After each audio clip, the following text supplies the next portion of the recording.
Live virtually to give us more insight into this development, a research analyst at Budget Foundation, Oluwatosin Isheniye. Tosin, good morning. A pleasure having you join me on the program today.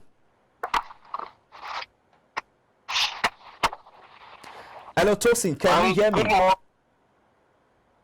Hello, can you hear me? I can hear you. I can hear you loud and clear. Can you hear me now? Yes, I can. Quickly, let's start off this conversation by getting your reaction to the latest Q2 GDP report. What will you say are the fundamentals behind the slow growth recorded in the period under review? Looking at the 2023 holistically, you will see that we've recorded so many events. We had the campaigns, we had the campaigns in the first quarter of the year. We had the election in the second quarter of the year, and we know how election year is.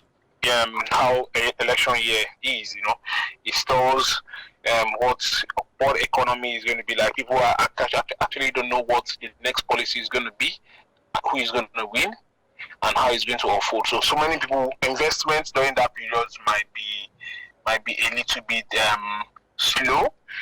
And totally, people will really be doing the business, because you know how it was this year. It was actually a very, very terrible time for the economy. All right, let's go. Over to you.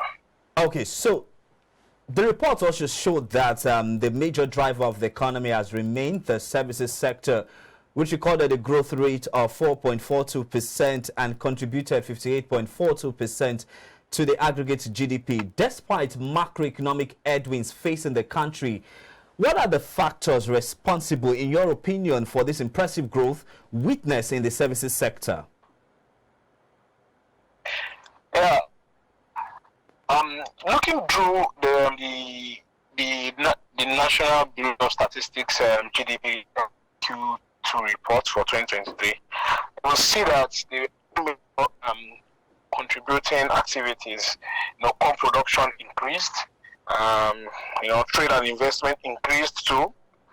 Telecommunication sector to play their part too, But we would notice that crude oil dropped, sales for crude oil dropped during that timeline.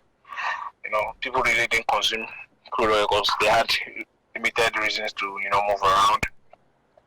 And looking at crop production, I think we had little occurrences of the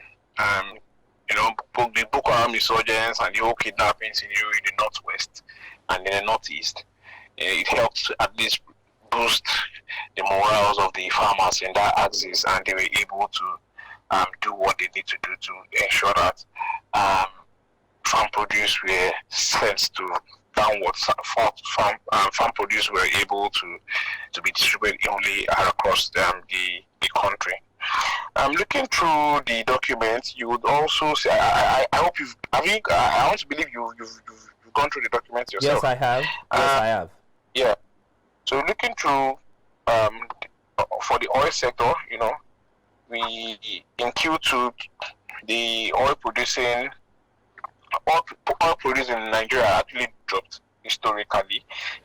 I think it's the worst, second worst that has gone since 2016. It dropped to 1.22 million barrels per day, and initially it was in Q3 2022 that dropped to 1.20.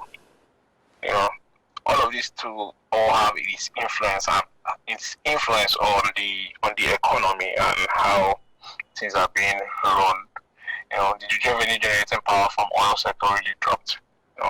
Thank God that the non-oil sector did well. It would have been a calamity. All right, talking about the non-oil sector, we've seen that particular sector have played a significant role in terms of contribution to the Nigerian economy. And what more at this point in time do you think the President Tinubu-led administration should be doing to boost productivity in that sector, especially in sub-sectors like agriculture and also the manufacturing sector?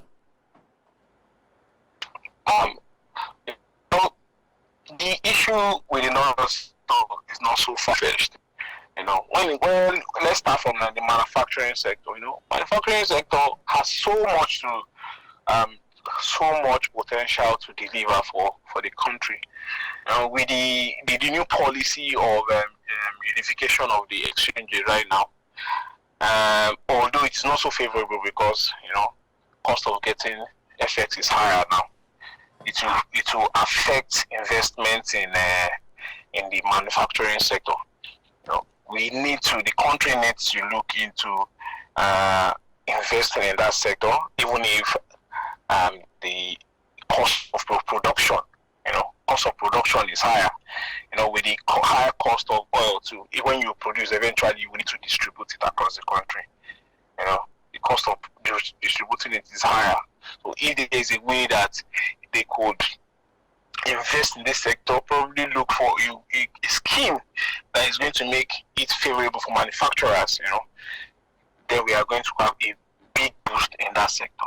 Looking at the agricultural sector, same thing, cost of getting all these seedlings. Farmers should be able to access seeds. Farmers should be able to access, the basic tools for production, for massive production, like tractors, harvesters, even storage facilities, so that wastage within the agricultural sector is going to be limited.